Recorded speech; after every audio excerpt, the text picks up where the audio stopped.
नमस्कार मंडळी, स्वागत आहे तुमचं अकस्मात मराठी हॉरर स्टोरीज या चॅनलवर. आज पुन्हा एकदा मी तुमच्यासाठी एक रहस्यमय, भीतीदायक आणि थरारक अशी कथा घेऊन आली आहे. पण कथेला सुरुवात करण्याआधी जर तुम्ही या चॅनलवर नवीन असाल तर चॅनलला सबस्क्राईब करायला विसरू नका. सोबतच बेल आयकॉनवर देखील क्लिक करा, जेणेकरून तुम्हाला अशाच नवनवीन थरारक भीतीदायक कथांचे व्हिडिओजचे नोटिफिकेशन्स मिळत राहतील. मी मूळचा कोकणातला, पागरण गावातील चिंचेच्या वाडीतच लहानाचा मोठा झालो. घरी आई बाबा आणि मी तिघेच असायचो. गावच्याच ग्रामपंचायत शाळेत माझे शालेय शिक्षण पूर्ण झालं आणि गावात कॉलेज नसल्याने पुढील उच्च शिक्षणासाठी जिल्ह्याला जावं लागलं आणि तिथेच मी M.Com पूर्ण केलं. M.Com पूर्ण होताच घरच्यांनी आमच्या लग्नाचा तकाता लावला आणि माझं अमृताशी लग्न झालं. अमृता माझी कॉलेजची मैत्रीण. कॉलेजला असतानाच आमच्यात प्रेम जुळलं आणि तशी आम्ही आमच्या घरच्यांना कबूलही दिली. लोक काय म्हणतील, नावे ठेवतील या अशा असंख्य शंका कुशंकामुळे घरच्यांनी आमच्या लग्नाचा आग्रह केला होता आणि त्यांच्या आग्रहास्तव आम्ही लग्नाच्या पेढीत अडकलो. आमचं गाव तसं निसर्गाच्या सौंदर्याने खुलून आलेलं, परंतु नोकरीच्या तशा फारशा संधी उपलब्ध नव्हत्या, म्हणून आम्ही मुंबईला शिफ्ट व्हायचं ठरवलं. कॉलेज दरम्यान घराबाहेर राहायची सवय झालेली असल्याने घरच्यांनीही विरोध केला नाही. अमृता आणि मी थोडेफार पैसे व कपडे घेऊन निघालो मुंबई दर्शनाला. त्यावेळी विरारला माझा मामेभाऊ राहत होता. त्याने वसईला माझी राहण्याची व्यवस्था करून दिली आणि सुरू झालं मिशन नोकरी. वेस्टर्न लाईनपासून सेंट्रल लाईनपर्यंत ते अगदी पनवेलपर्यंत वाऱ्या करून झाल्या, पण मनाजोगी नोकरी काही मिळेना. काही नोकऱ्या माझ्या M.Com स्टेटसला साजेशा नव्हत्या, तर काहींना गावाचं शिक्षण झालेला उमेदवार नको होता. अशा अनेक कारणांमुळे माझी आणि नोकरीची गट्टी काही जमत नव्हती. मुलाखती देऊन देऊन चपला झिजल्या, पण नोकरी काही मिळत नव्हती. त्यातच गावी खर्चाला पैसे पाठवायचं तर राहिलं, दूर गावावरून येताना आणलेले पैसेही संपत आले होते. दिवसांमागून दिवस, महिन्यांमागून महिने उलटले, पण चांगली नोकरी काही केल्या मिळत नव्हती. हौस मौस तर सोडा, 2 वेळचं जेवायलाही पैसे उरले नव्हते. मी माझा आत्मविश्वास गमावत चाललो होतो. अशाही परिस्थितीत अमृता माझ्या पाठीशी खंबीर उभी होती. तिच्या चेहऱ्यावर दुःखाची कधी एक रेघही तिने दिसू दिली नाही. मुंबईत काय आपली डाळ शिजणार नाही हे एव्हाना पुरते कळून चुकले, म्हणून पुन्हा गावचा रस्ता धरण्याचा निर्णय आम्ही घेतला आणि निरोपाची तयारी सुरू केली.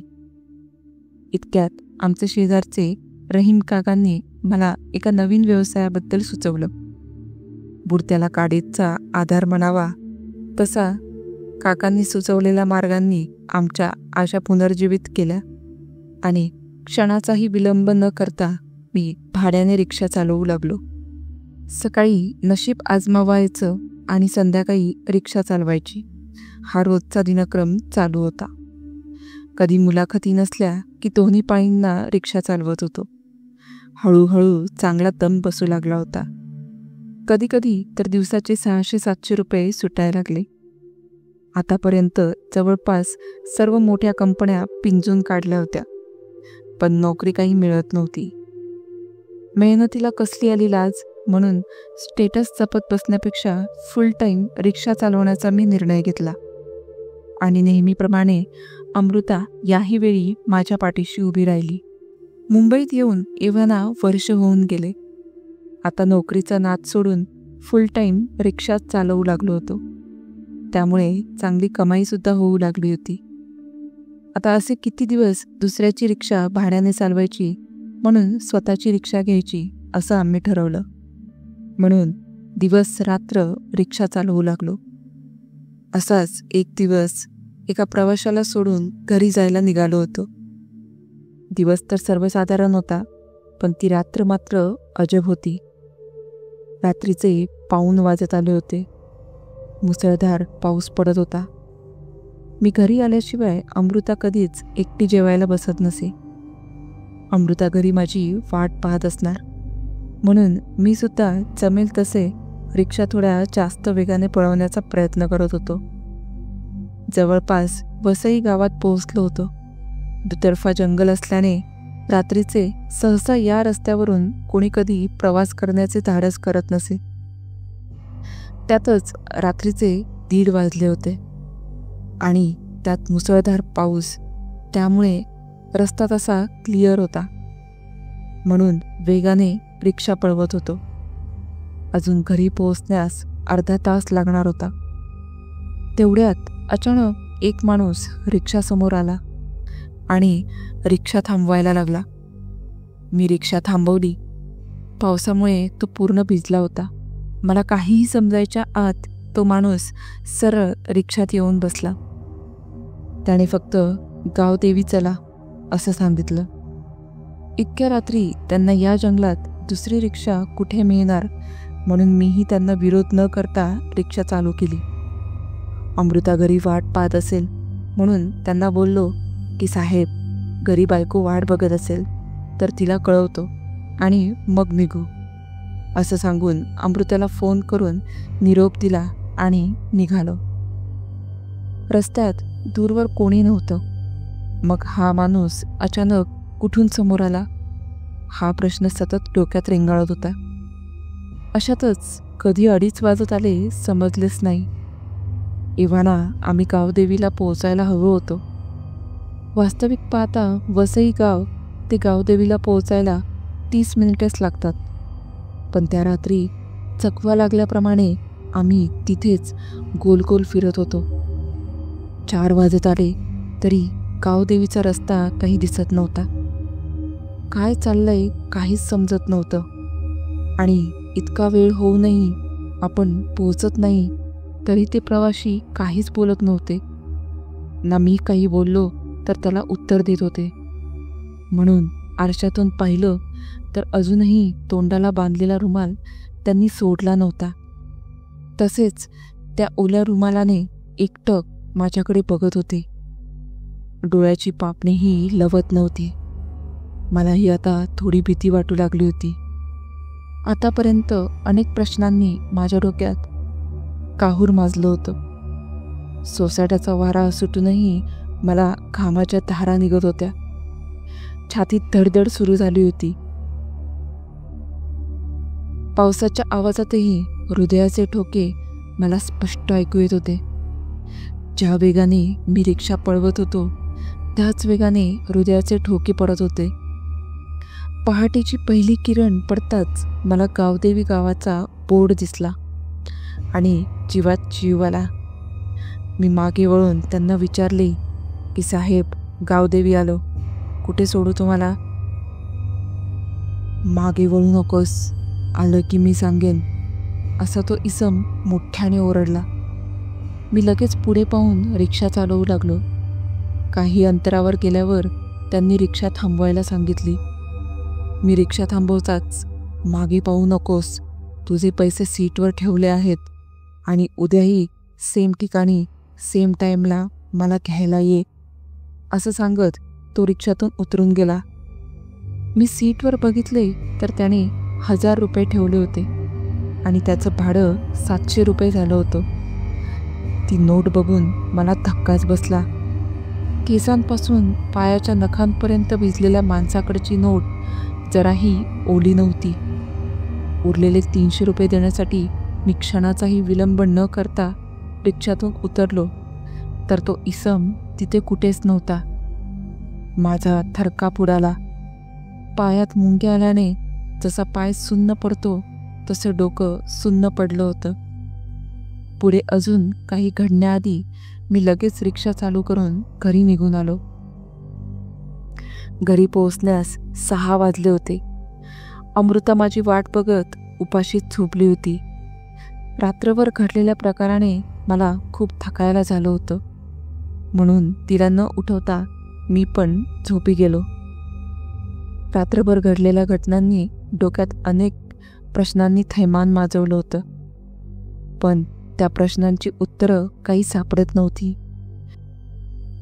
तो माणूस पुन्हा मागे वळू नको असे का सांगत होता? ती नोट पूर्णपणे सुकी कसं काय? त्याने रिक्षामध्ये बसूनही टॉवेल का सोडला नाही? तो कुठे गायब झाला? आपल्याला चकवा लागला होता का? अशा अनेक प्रश्नांनी डोक्याला भांबावून सोडलं. प्रत्येक प्रश्नांची आपल्या आपल्या परीने उत्तर शोधण्याचा प्रयत्न करीत होतो, पण तरीही काही प्रश्न अनुत्तरितच होते. काही केल्या झोप लागतच नव्हती. अस्वस्थ वाटत होतं. सकाळी झाला सर्व प्रकार मी अमृताला सांगितला, तर ती सुद्धा घाबरली. भूत वगैरे असेल, पुन्हा तिथे जाऊ नको म्हणून तिने सांगितलं. भूत असतं तर त्याने मला इजा पोहोचवली असती. असं काही नाही. असतो कोणाकोणाचा तसा स्वभाव. त्याचे उरलेले पैसेही द्यायचे आहेत. अशा प्रकारे तिची समजूत काढली. भीती मलाही वाटत होती, पण असं मोठं वाडं सोडून चालणार नव्हतं. अमृता ऐकायला तयारच नव्हती, पण कसंबसं मी तिला मनवलं आणि दुसऱ्या दिवशीही त्यांना त्याच ठिकाणाहून त्याच वेळी पिकअप केलं. पाऊस नव्हता तरी त्यांनी तेच फाटलेले कपडे आणि तोंडाला टॉवेल गुंडाळलं होतं. आजही 3 वाजत आले होते, तरी आम्ही गावदेवीला पोहोचत नव्हतो. बहुतेक आजही चकवास लागला असावा. कालच्या प्रकारांमुळे अनेक प्रश्न मला भेडसावत होते आणि त्यांची मी शोधलेली उत्तरेही फोल ठरत होती. काही केल्या राहवत नव्हतं, म्हणून मी थोडा धीर केला आणि त्यांना विचारलं की साहेब, या रस्त्यात कोणतीही कंपनी नाही, मग इतक्या रात्री तुम्ही एकटे इथे काय करता? यावर एवढंच उत्तर मिळालं की नको ते प्रश्न विचारू नकोस, फक्त पुढे बघून गाडी चालव, त्यातच तुझं भलं आहे.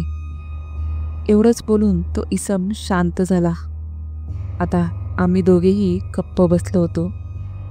सर्वत्र भयान शांतता होती. फक्त इंजिनाचा आवाज थरकाप उडवीत होता. मी कालच्याच ठिकाणी रिक्षा नेऊन थांबवली आणि म्हणालो, साहेब, काल तुम्ही 300 रुपये एक्स्ट्रा दिले होते, त्यावर तुझे पैसे सीटवर ठेवलेत आणि रोज येत जा, फक्त मागे पाहू नकोस, त्यातच तुझं भलं आहे. असं बोलून तो माणूस तिथून निघून गेला. खाली उतरून पाहतो तर पुन्हा तो माणूस गायब. मी घाबरलो आणि तिथून लगेच पळ काढला आणि घरी पोहोचलो. पुन्हा रात्रभर तेच विचारांनी झोप लागत नव्हती. आता मीही घाबरू लागलो होतो. उद्यापासून त्यांना सोडायला जायला नको असे वाटत होते, परंतु दिवसभराची कमाई एका रात्रीत होत होती आणि तो इसम आपल्याला इजाही पोहोचवत नाही, म्हणून घाबरत का होईना मी रोज जात होतो. अमृतानेही शेजारच्या देवळातून एक दोरा आणून माझ्या गळ्यात बांधला होता. संपूर्ण प्रवासात हनुमान चालीसा बोलत असायचो. नेहमी तेच घडत होतं. असं करीत करत काही दिवस गेले. एके दिवशी अशाच त्या नोटा पाहिल्या तर काळजाचा ठोकाच चुकला. सर्व नोटांचे सिरियल नंबर सारखेच होते. अमृताला सांगितलं तर ती अजून घाबरेल आणि आपल्याला पाठवणार नाही, म्हणून तिला काही सांगत नव्हतो. आज अमावस्याची रात्र होती. अमृताही खूप घाबरली होती, कारण तिला शेजारच्या काकूंनी सांगितलं होतं की त्या ठिकाणी अनेक अपघात झाले आहेत आणि तिथे त्यांची आत्मा अजूनही फिरत असते. म्हणून ती रडकुंडीला येऊन मला जाऊ नको म्हणून विनवणी करत होती. तेवढ्यात कोणीतरी शिंकलं, त्यामुळे मीही थोडा थबकलो. मलाही आता जाण्याची भीती वाटू लागली होती. सतत ते अपघाताचे आणि नोटांचे डोक्यात घोळत होते.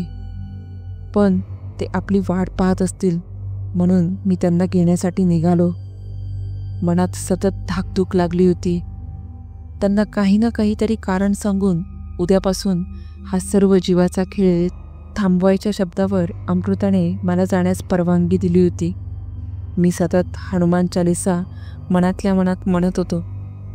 त्यांना नेहमीप्रमाणे मी पिकअप केलं आणि गावदेवीच्या दिशेने निघालो. मनात सतत वेगवेगळे विचार येत होते. आज हनुमान चालीसाही म्हणण्यात लक्ष लागत नव्हतं. आजही मुसळधार पाऊस पडत होता. रिक्षाच्या छतावर पडणाऱ्या टपोऱ्या थेंबांचा आवाज काळजावर पेनाने कोणीतरी छातीत टोचत असल्याप्रमाणे घाव करीत होता. हातपाय गार पडू लागले होते, कापरे भरू लागले होती. पण मी अजिबात मागे वळून पाहण्याची हिंमत करीत नव्हतो.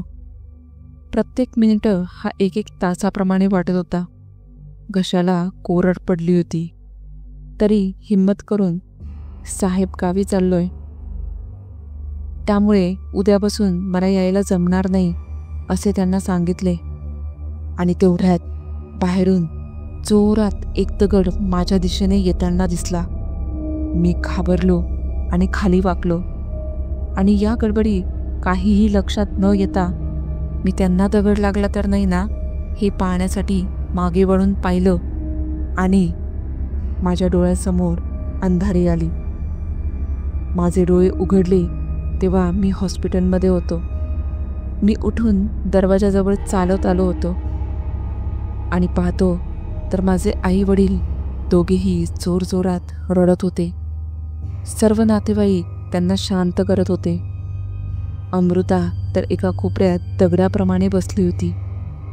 जणू तिच्या शरीरातून प्राणच निघून गेला होता. काय चाललंय मला काहीच समजत नव्हतं. तेवढ्यात माझी नजर समोरच्या टीव्हीवर गेली. बातम्यांमध्ये रिक्षाचा अपघात झाल्याचे दाखवित होते. म्हणून मागे वळून पाहिलो तर मी त्या पलंगावरच डोळे मिटून शांत झोपलेलो. मानेपर्यंत पांढऱ्या चादरीने ढाकलेले ते माझे पार्थिव शरीर त्या बेडवर तसेच पडलेले होते.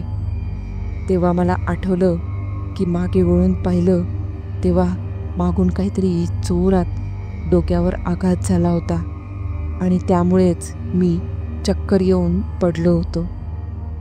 ती एकदम भयावह प्रतिमा होती.